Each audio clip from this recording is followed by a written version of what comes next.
tonight and begin this evening with an opportunity to just allow the three of you to introduce yourselves to our attendees. So Mike, I will open it up and allow you to say a few words about yourself. Thank you, Monica. Hello, everybody. It's good to be here. My name is Mike Crenshaw, and I'm in Portland, Oregon.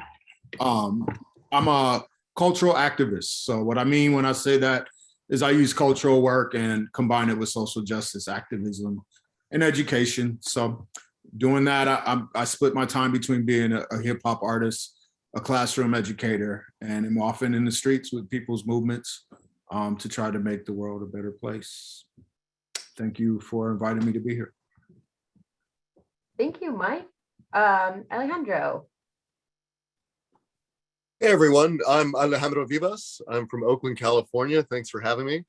I work for state government. I work for the California Environmental Protection Agency, and I do environmental cleanups.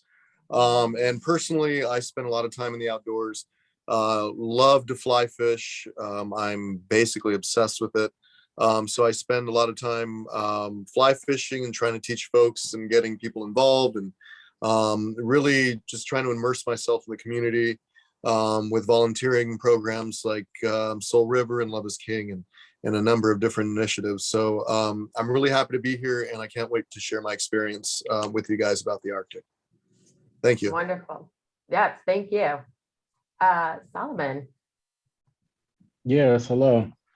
My name is Solomon Ebay. I'm in Hillsboro, Oregon right now, which is basically Portland, but I'm at work. And yeah, I've been working in various capacities of kind of community development over the years, mostly in Portland, also in DC.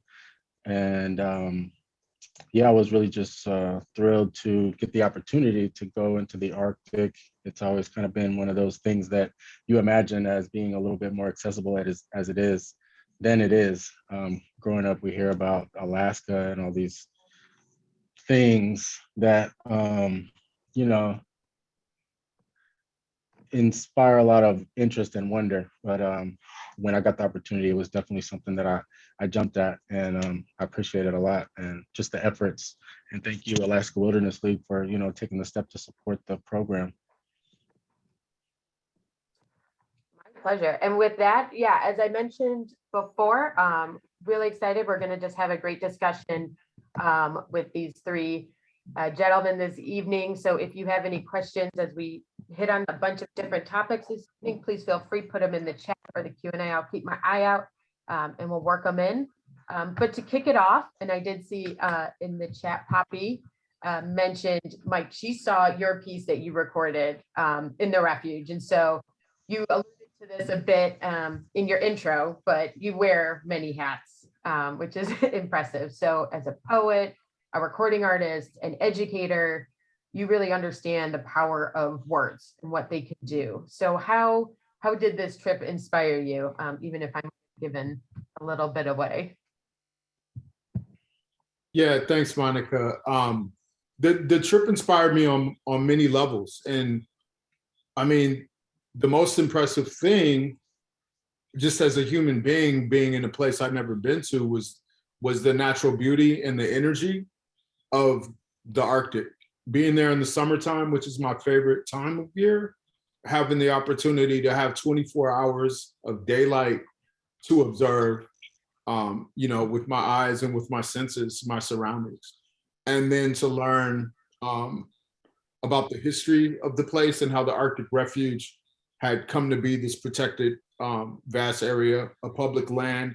The camaraderie of my colleagues that I got to experience this with as part of Love is King and the cohort of BIPOC, folks. And I was there on the first trip. So Alejandro and I got to share that time up there together. Being a poet and an MC specifically is one of my mediums that I work with artistically, and also as a part of my career.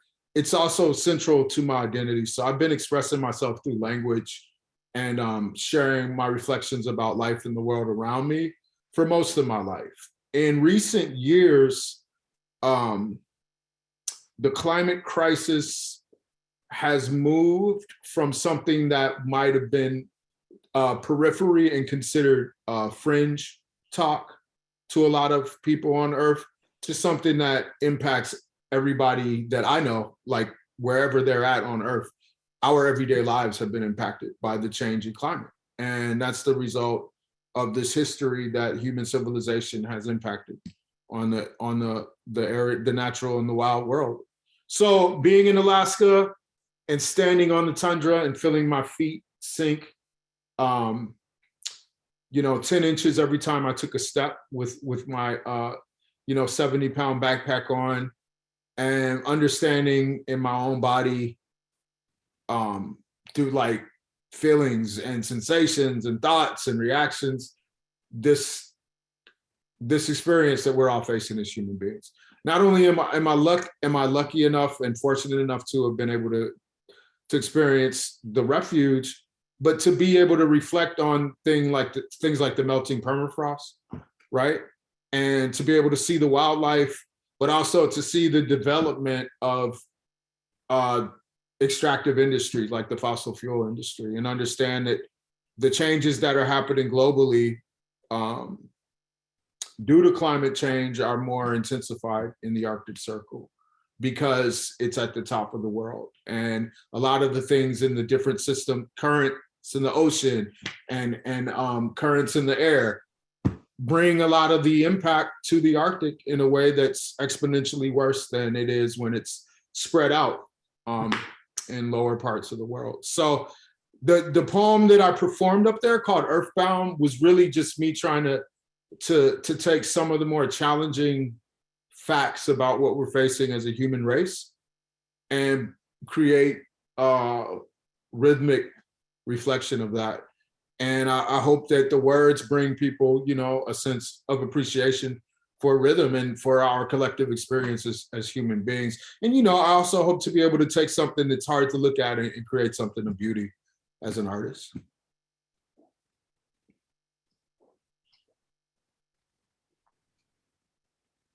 I was gonna say, Alejandro, how was it seeing Chad and Mike hike in a microphone into the refuge to do this recording? At first, I didn't know it was going to happen until, Chad was handing me a bunch of stuff and we were organizing and we were loading things in. And all of a sudden he comes out with his mic and a mic stand. And I'm looking at him like, what, this is a mistake. And oh, no, get that loaded up. Be careful with that. Right. So at the time we were so busy moving around, I just kind of said, I'm going to wait and see what this is all about.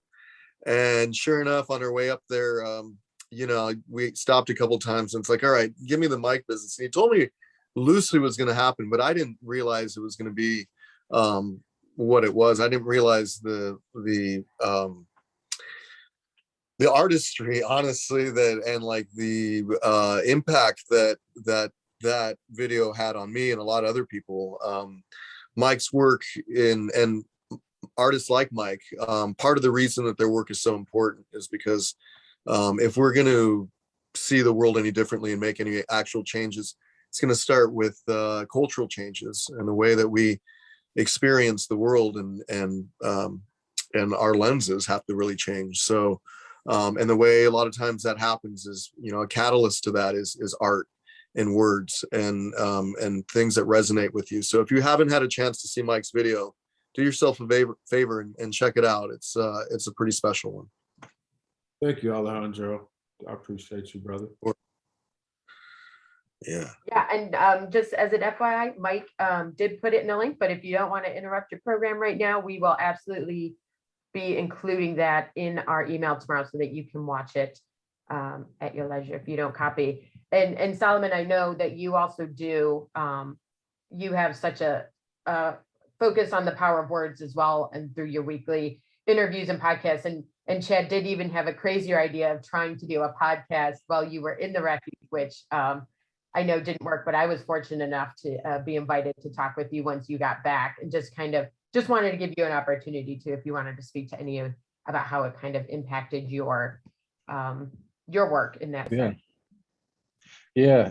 I mean, just to kind of reflect on what was just said earlier, I feel like kind of knowing Mike and his work and the way he's been kind of immersed in that in a long time, while he was just kind of explaining that, I feel like, for him going through that creative process, it was really a lot of just kind of like wrapping his own head around everything that was going on and all that information coming at us. And that, to Alejandro's point, the importance of art and artists and the creativity that it takes for one person to conceptualize something and present it in a way that's a little abstracted from kind of the way that we might be fed it otherwise, I think is very important, because it also gives other people, the listener, the viewer, the opportunity to get their mind around those things by using those different concepts. So for me, with trying to include the Arctic Circle into my interview series, because I have over the time been able to go live from various places around. And I just thought it would be really cool. But unfortunately, my cell phone network wasn't strong enough to really make it happen on the day that it was supposed to happen while we were up there. But thankfully, we were able to get that connection and get you on there, Monica, at a timely, at a timely fashion, because there was some interesting things going on in the legislature. And I think that whether it be the creative form or a more journalistic kind of reporting form, I think it's really important to be able to share your voice and share your perspective to kind of make things a little bit more accessible for folks. Yeah, and something you just said kind of really resonated with me, and that was the fact that, one, you have to have an artist's ability to kind of process all this information that you're taking on and then create from that. But, all three of you in your own way really are almost, social/science interpreters. You're conveying some of these very either climate change concepts or environmental justice concepts, things that are very big and sometimes hard to grasp when you're, not in them and don't fully understand, in a way that makes them more accessible to a broader range of folks, which again is, what I said in my opening, the only way we can make, good on progress. So kudos to all of you with that talent to do exactly that. My next question, kind of topic, again, feel free to jump in, anyone, but for Alejandro, we were talking a little bit, and really both your professional and personal priorities seem to really be centered around the environment, your love of outdoors. You mentioned fly fishing, and you work for the California EPA. So what expectations did you have when you were heading up to the Arctic Refuge, and how did the reality kind of stack up with those? Yeah, thank you.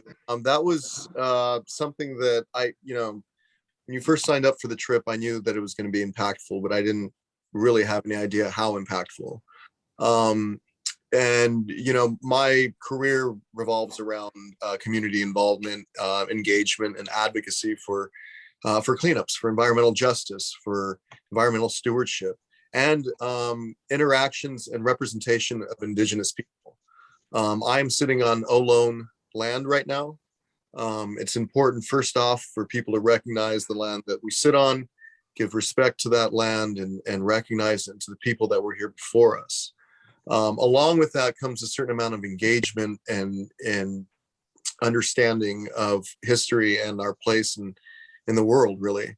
When I went up there, I really knew that I was going to be blown away in terms of the natural beauty and all the incredible sights that I was going to see. But I didn't realize how impactful our interactions with the Indigenous population was going to be. We had the privilege to talk to the Gwich'in Nation, or representatives, people from the Gwich'in Nation, and also some people from the Inupiat tribe up there. And we talked a lot about the environmental issues, ranging from climate issues to the way the Arctic is used, the industries, as Mike mentioned, that are up there, and the ways that people hunt, the ways that people sustain themselves. So those discussions and learning about the actual physical part of the Arctic were were just incredible. So I was able to involve my professional principles, the things that I work on, on a daily basis, and then to be able to go out there and really put a lot of those principles in action and partake in programs just like these, to raise awareness and to get people interested and aware of what's going on out there, to me was very much a privilege, and it was one of the best experiences of my life.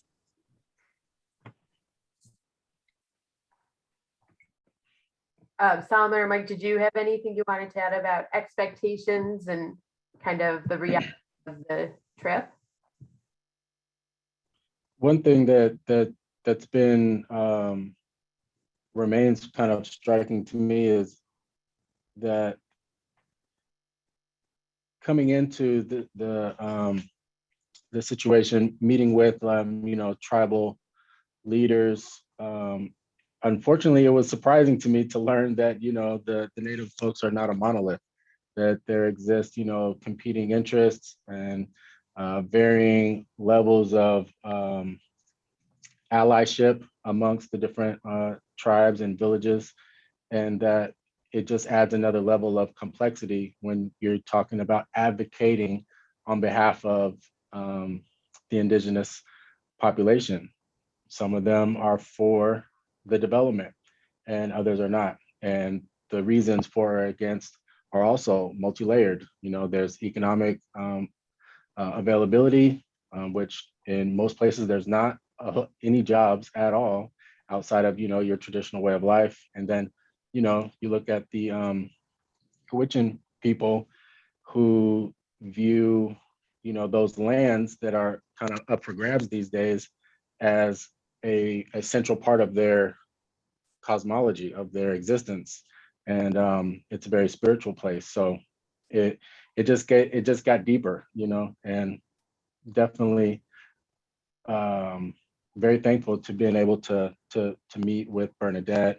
And one of the things that stood out to me from what she said that kind of reminded me, I was reminded of as we're talking about this creative aspect and everything, was she was kind of showing us a lot of the beadwork that she had. And one of the folks in our group asked her, so do you know how to bead? And her response was, I don't know if I can say this on here, but there's a bear in the woods. And because it's just like such a part of the identity is yes, I know how to create this art, because that's what we all do. It's a really important part of our identity. Yeah, thank you both, Alejandro and Solomon. The opportunity to reflect on these things is awesome for me, and because it was such a rich and powerful experience for me that as the weeks and months have passed since then, I've lost some of the connection to the feelings that I got when I was there and in the immediate wake of the trip.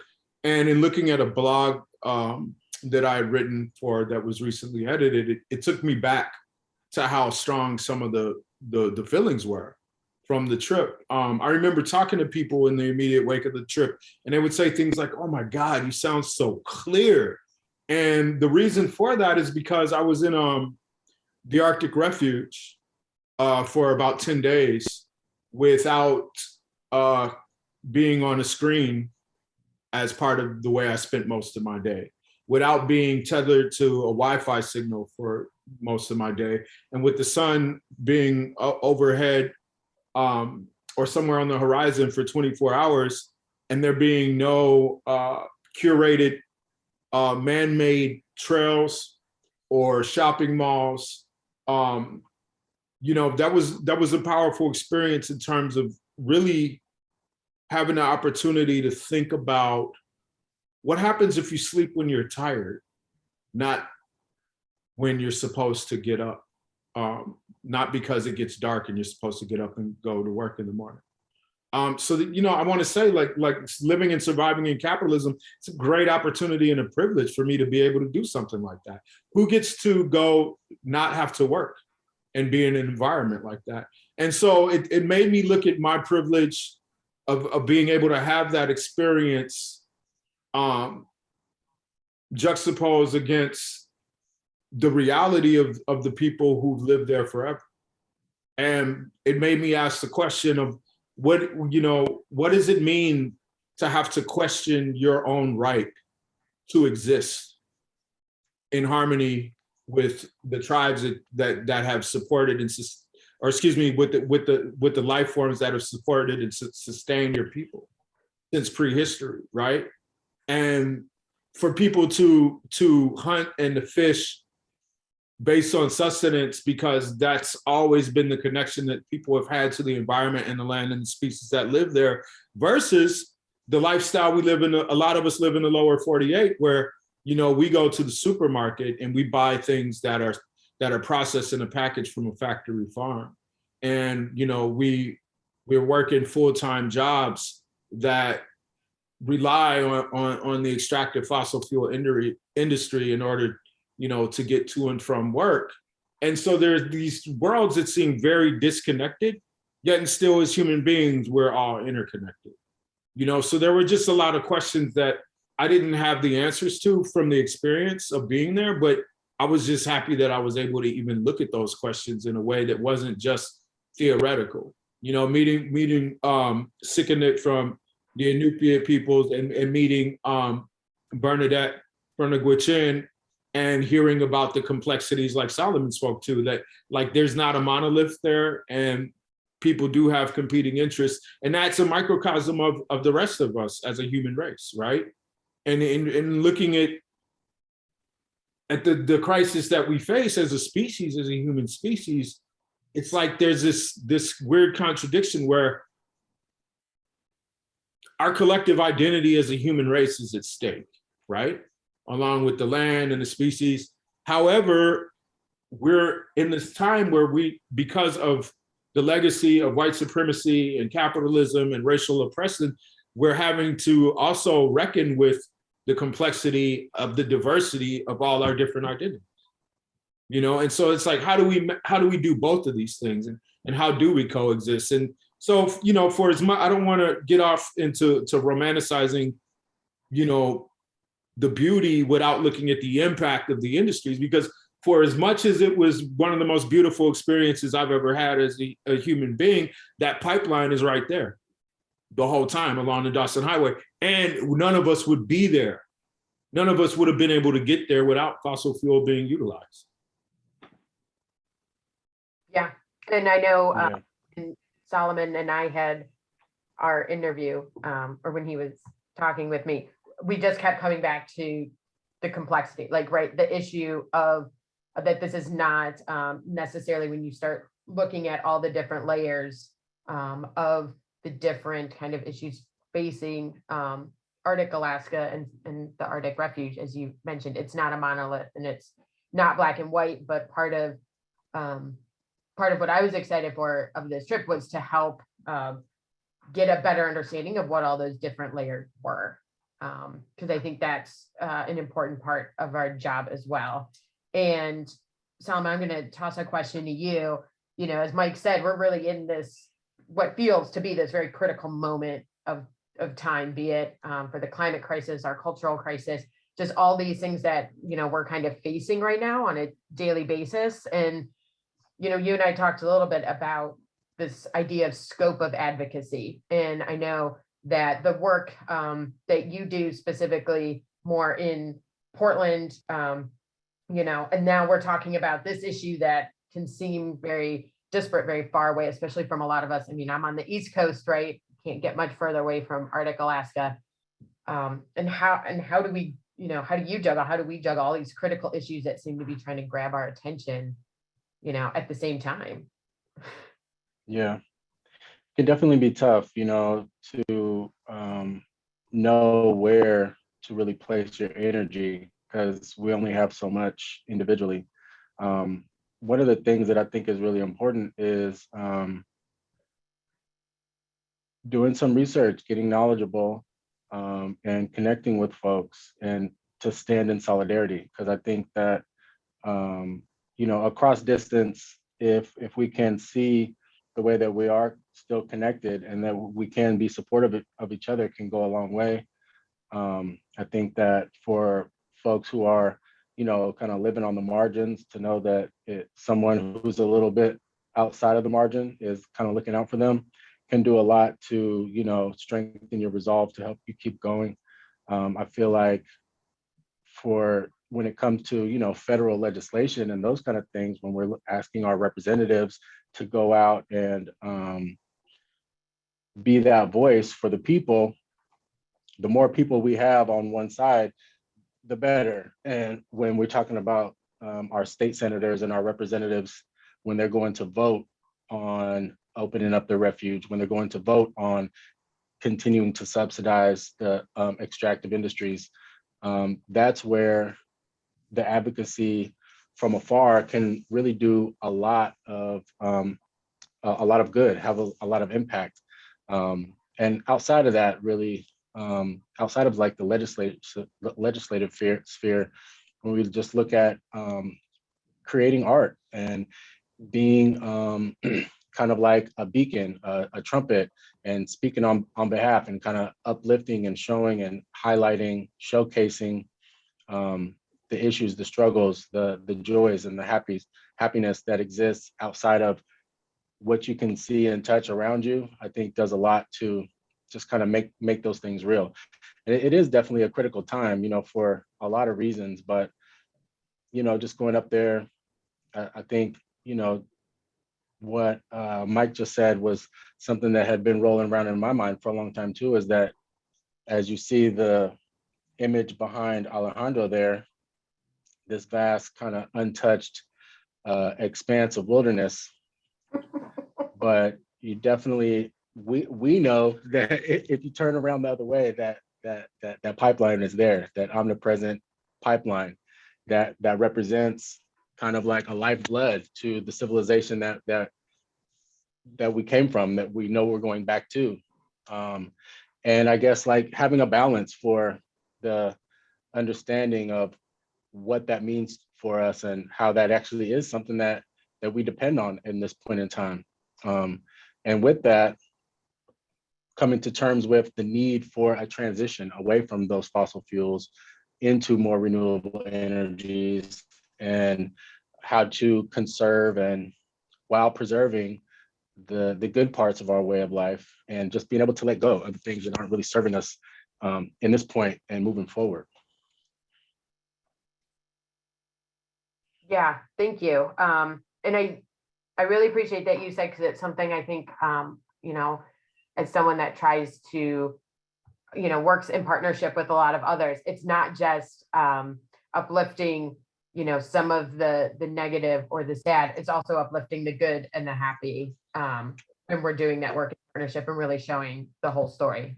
So I really appreciate you saying that. And then bringing up, the exact extractive industries and our subsidies and the need for, for a transition and for a just transition, especially, in a state like Alaska that is very reliant on the fossil fuel industries. Alejandro, I wanted to kind of go to you, and, the other two should, of course, feel free to jump in. But as you mentioned, the pipeline was right there, when you were for the part of the refuge that you all got to experience, which is unique. And, it is one of those things, you never know what's on the other side of the photo sometimes. But not only did you see the pipeline, you guys got to go even further north. You had an experience that many people don't. You went from the refuge up to the North Slope and saw some of the oil fields. And so, an experience very few have, but just curious how that juxtaposition of being in the refuge and then seeing, the kind of larger Prudhoe Bay state land oil fields really, like what that was like for you. Yeah, I felt very conflicted, to be honest with you, because as Mike mentioned, and as Solomon mentioned, that pipeline was the only reason we were there in the first place. There would be no Dalton Highway without that pipeline. There wouldn't be the oil fields up north. We see this pipeline the whole way you're driving up there, and it seems like such a travesty. You look at it and you think, it's an engineering wonder, but I kind of look at it and think, why couldn't we apply that technology to something that I consider more useful, more sustainable? The pipeline's simply there to extract resources from the earth, and that's it. And there's no real, something that was brought up during the trip that I found that stuck with me is that human beings in general show very little restraint. We show very little restraint to our willingness to really just take from the earth what we find useful and will help our economic and our society's well-being in general. And that pipeline is representation of that. At the same time, you have to understand that, just like Solomon and Mike discussed when it comes to the differences of how people want to use the land, the Inupiat and the Gwich'in, for example, have a very, contrasting view of how that land is supposed to be used. For me, as a native Californian, someone that actually works in an industry where we see the effects of fossil fuels and other contaminants every day. At the same time, I was privileged to be up there. I felt that, while I belong in the discussion on a wider scale as far as what our global decisions are and what we do environmentally as a human race, it's hard for me to walk into someone's backyard, into a Inupiat's person's or a Gwich'in's person's land and tell them that this is how they should view the industry that supported maybe many of their families. But I think there's a balance, and I think there's a common sense, and a lot of people in Alaska understand that. Alaskans are very unique. They are so prideful of their state, and for very good reason. It's a natural wonder. I would like to see in the future, if it were up to me, if we were snap our fingers and change it, I'd get rid of all those oil fields that were just a blight on the Arctic refuge.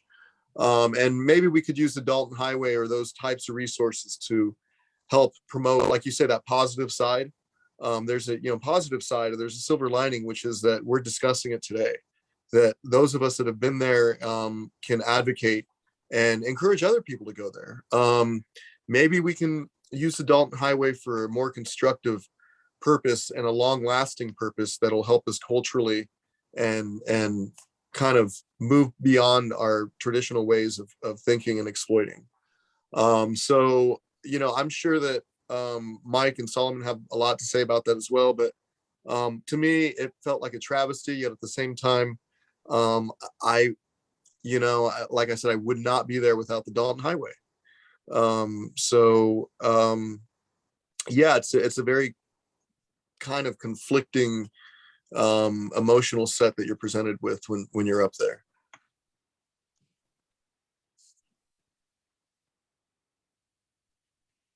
Yeah. You wanted I to don't know jump if in, you- you look eager.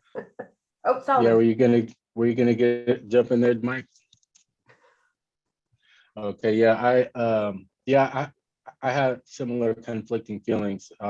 Just kind of seeing that, just with the having the understanding that this is the road that oil built, and that even while traveling it and having seen this highway featured on Modern Marvels, that show, for the engineering wonder that it is, and just kind of like taking every opportunity to read all the little facts along the way in Coldfoot or in the Yukon camp, and really just being amazed by what people were able to accomplish, with the incentive of getting money from oil.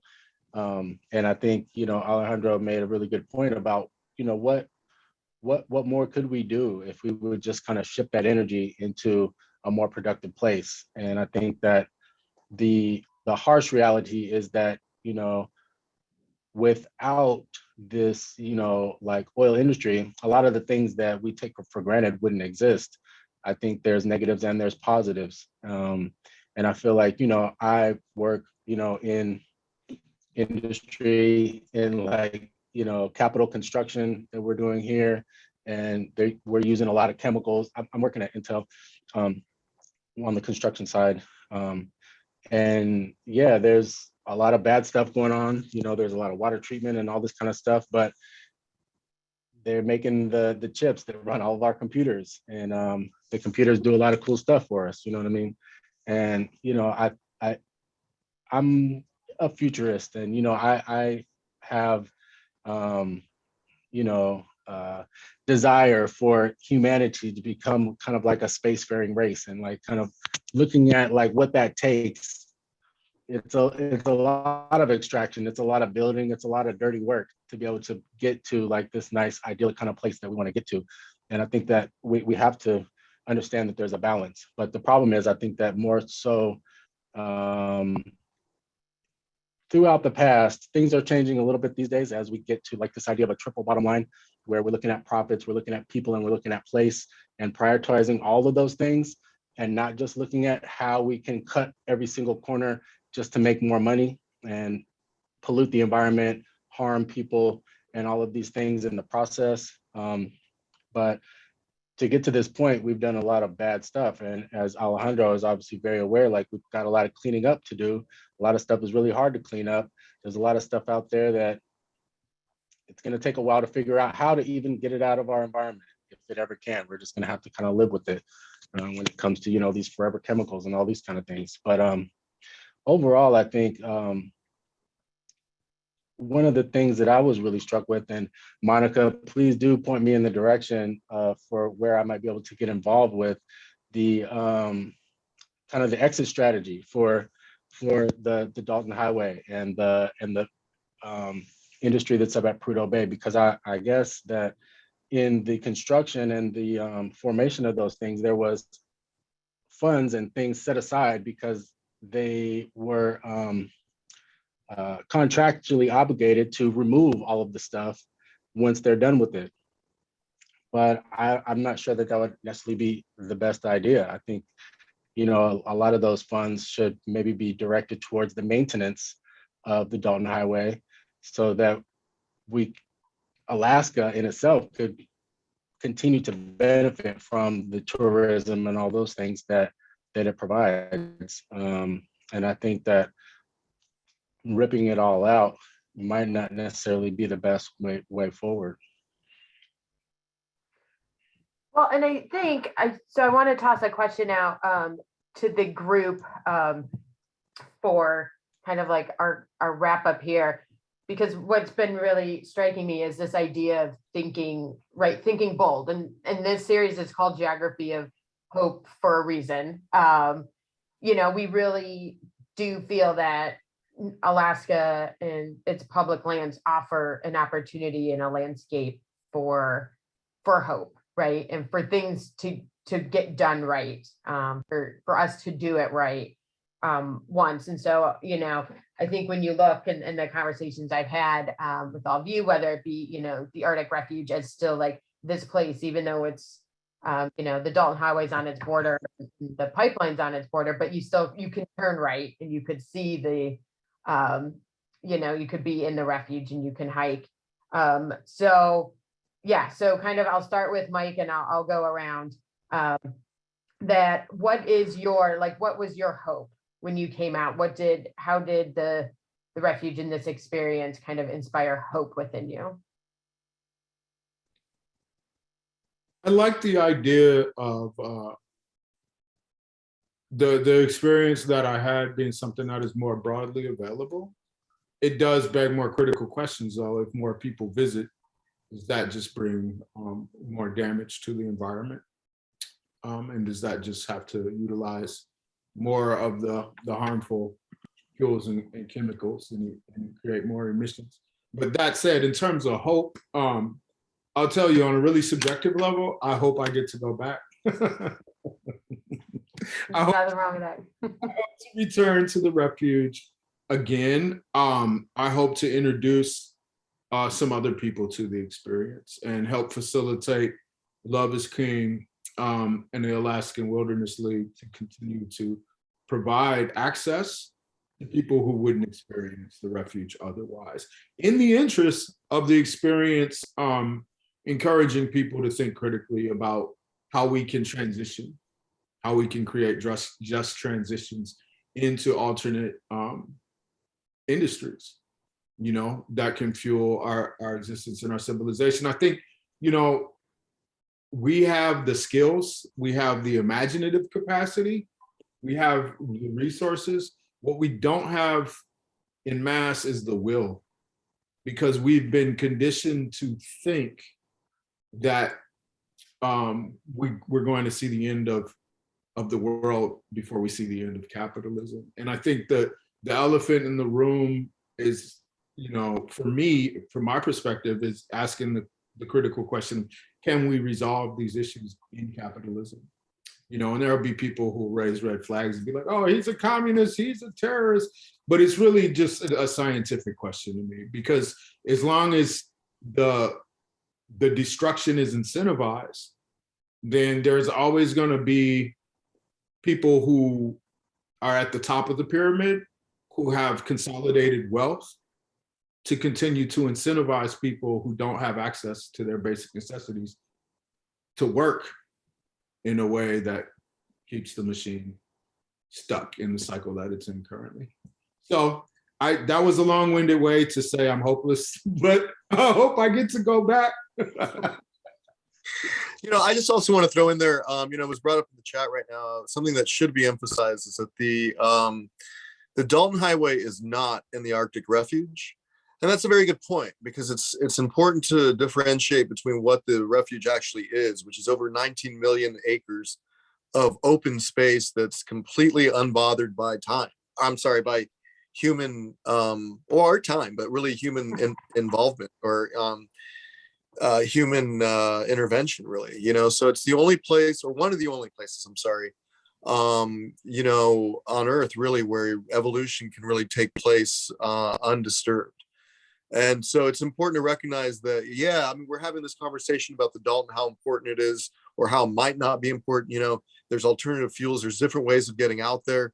But ultimately, I think recognizing that those 19 million plus acres are extremely incredible and precious, and that there was a lot of fighting and legislative issues and a lot of people that really had to be persuaded to set that aside. So we need to continue this fight and have discussions just like these in order to facilitate more 1900 or 19 million acre plots, to be left alone. So that's kind of my throw into what Mike was saying, and also kind of our future and our hope.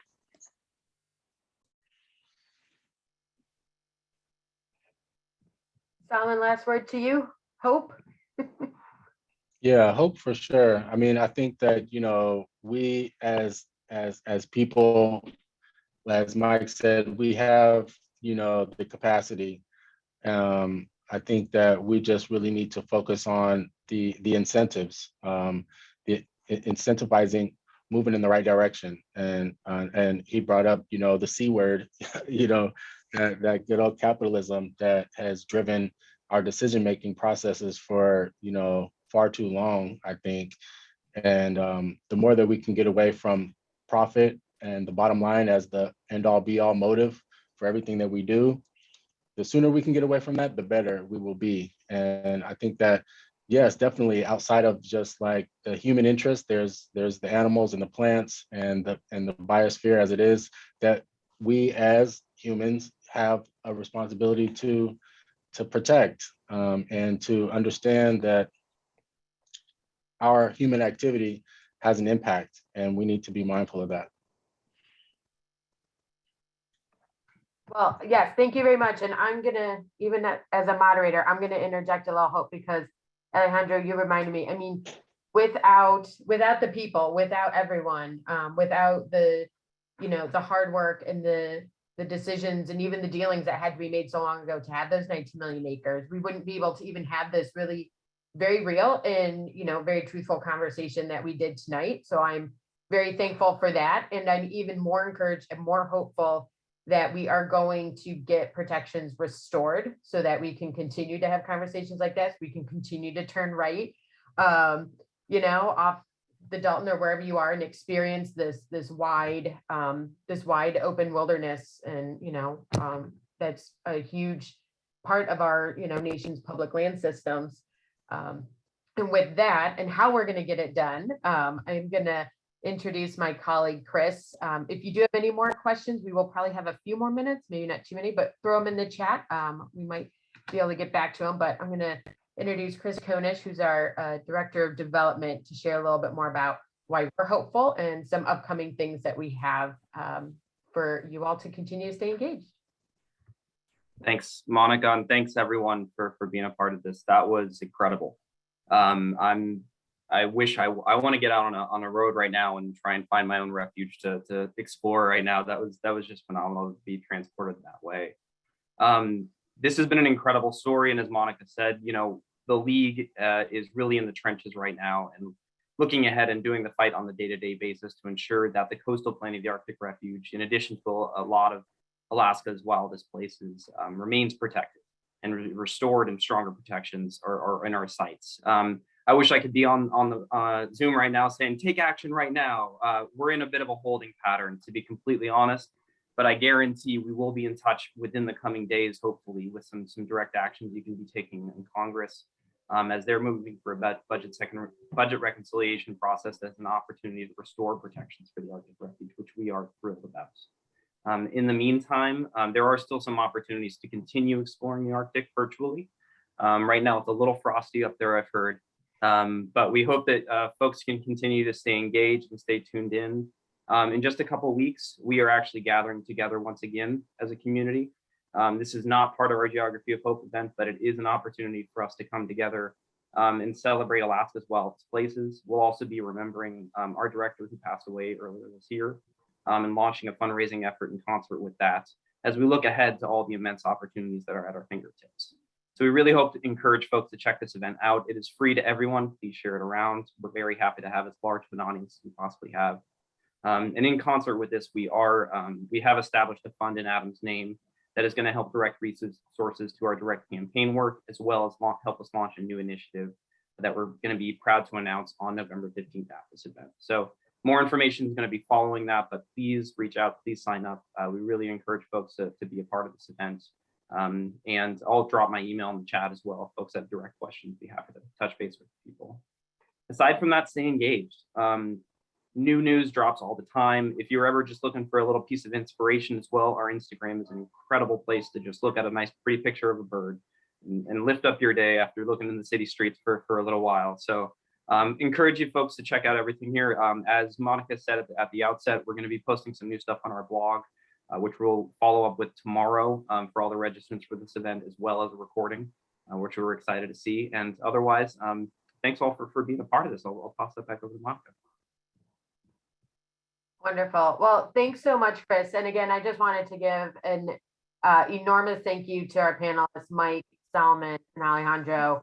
I really appreciate you guys taking the time, especially I know it's a little early today on the West Coast. So taking the time to really be with us here tonight to share your experiences, which I know can be deeply personal, and to really, you know, ask the questions that need to be asked and get us all thinking about, you know, not only the Arctic Refuge, but some topics beyond that landscape inspires. So a big thank you. I look forward to continuing to work with you in the coming months. But yeah, as Chris mentioned, for all of those of you on the Zoom tonight, you know, please do check out in the email that you'll be getting, there will be a link so you can watch Mike's Earthbound recording.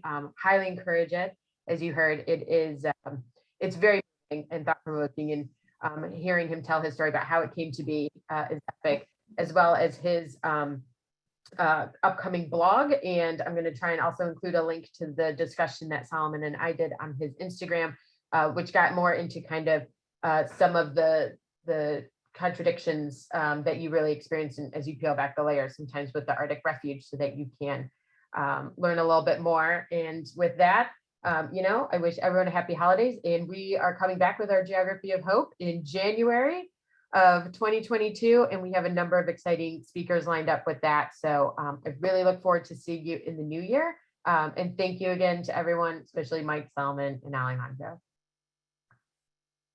Thank you, Monica. Thank you, everyone, for being here. Thank you, Chris. All right, Alejandro. Thank you all. Really appreciate you guys.